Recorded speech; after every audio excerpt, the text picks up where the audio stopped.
Hello and thanks for joining us for the Midday News. The social communications sector of the East Asia Oceania recently hosted an online session on AI in evangelization, led by Father Paul Eldrin Dunker. The session, part of the online School of Formation on Communications, brought together 36 participants from various countries, including Salesians, sisters, lay people, and youth. Father Dunker demonstrated how AI tools can enhance youth ministry by refining concepts, creating materials, and streamlining event planning. Participants shared their positive experiences, with discussions also addressing intellectual property and privacy concerns. The next session is scheduled for December 12. Local residents have expressed overwhelming support for the recent solar power system installation at the Kagamega Urban Clinic in Mount Hagen. Alice Jack, a resident of the nearby Kagamega Airport, shared her relief and gratitude, highlighting how frequent power shortages have previously disrupted healthcare services. While the solar power system is a major improvement, Jack also emphasized the community's request for a doctor to be available at the clinic, especially during emergencies, to ensure prompt medical attention when needed. The solar installation, part of the BSP Double Branch Community Project, is seen as a crucial step toward improving healthcare services for residents in the area. So I must stop saving my life. I'm not can ignore him whole blow community na lare more law. Sing out him now wait him stop you him. If any emergency ba or can lose him life too. So now me like him so one doctor silly blow I must respond.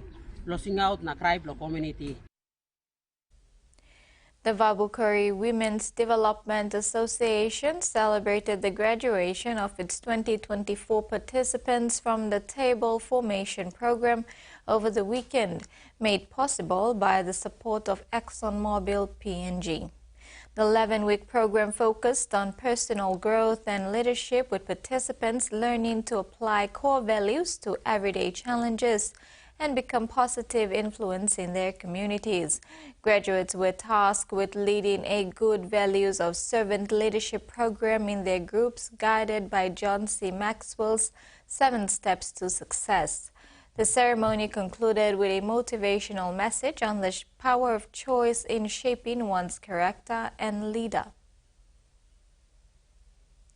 The Royal Papua New Guinea Constabulary is conducting a 5-day workshop on the Police Act review and the Constabulary standing orders. The 5-day workshop commenced yesterday and ends this Friday. Assistant Commissioner of Police and Planning Division Riga Negi said the workshop aims to review the Police Act of 1998 and to conduct a rollout of the RPNGC CSO 4th version that was reviewed and updated in 2022. During the 16th missioning ceremony at the Divine Word University on Friday, October 11, keynote speaker Dr. John Mommis was vocal about the Constitution and the state of the country in this day and age.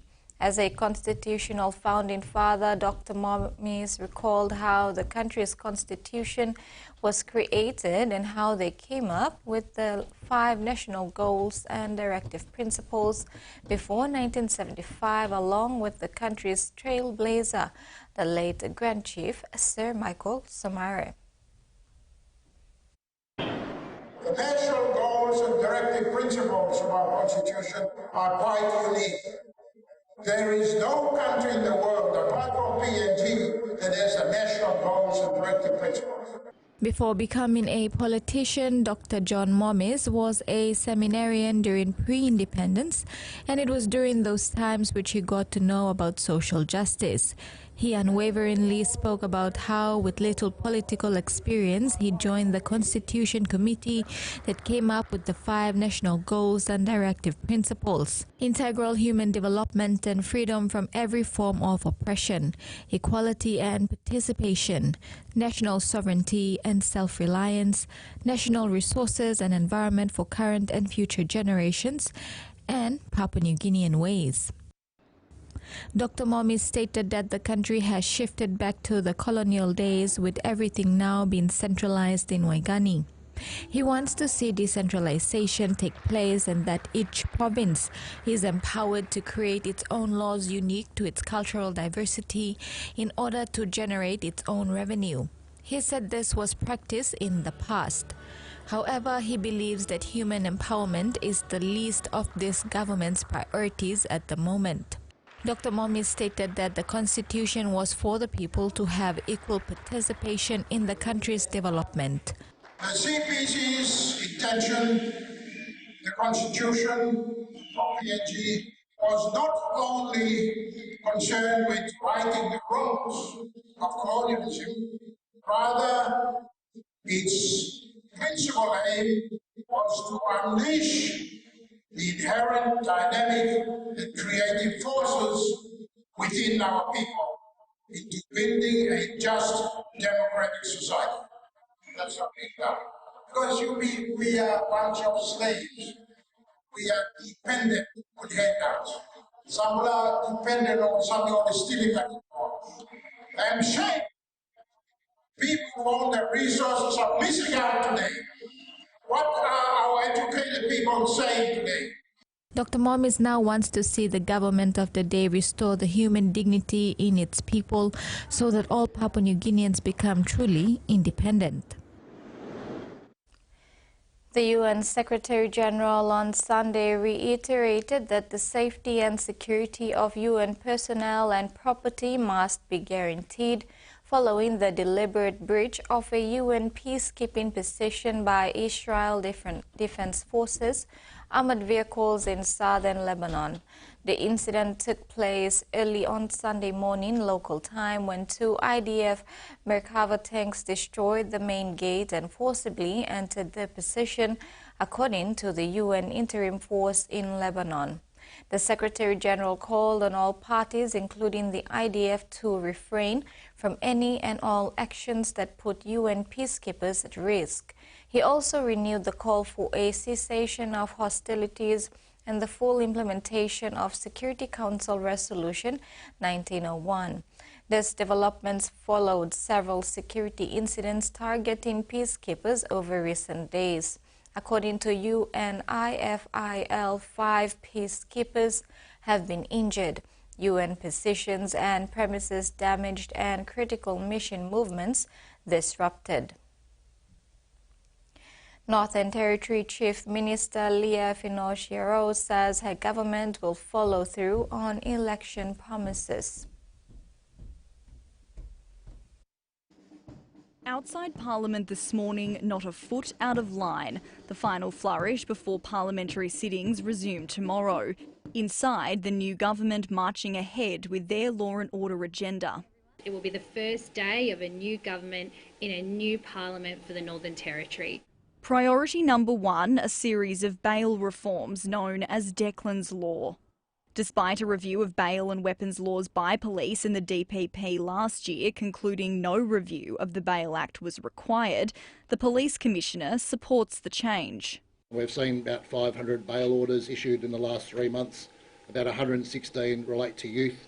So tightening bail laws around people who are recidivist, violent offenders and released into the community will certainly help police reduce crime rates. Also high on the priority list, lowering the age of criminal responsibility to 10. The Office of the Children's Commissioner last week releasing a report into the experiences of 10 to 13-year-old children in detention in an attempt to get the government to rethink the change.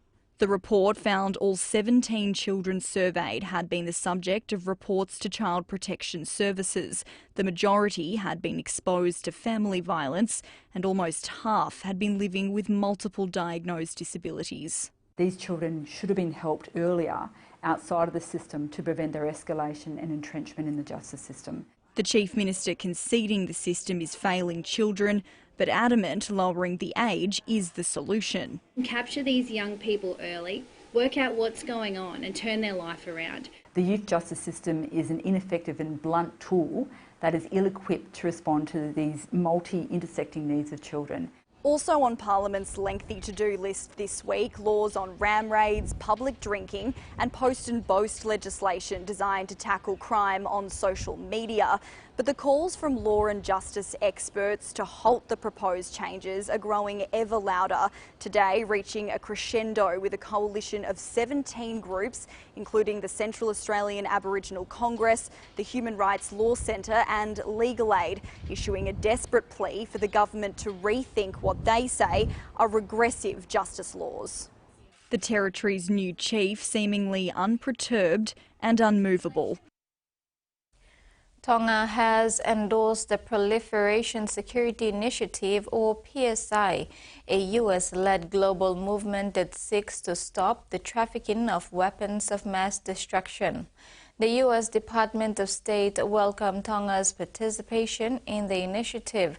The U.S. government looks forward to working with Tonga to advance the counter-proliferation goals of the PSI and its statement of interdiction principles. The State Department said in a statement, Tonga is the 115th state to endorse the PSI and the 9th government to endorse this year. Tonga's endorsement follows its participation in PSI Exercise Pacific Protector, hosted by Australia in Sydney from 24 to 27 September. And that ends our news update. Do join us at 6 tonight for more news and sport.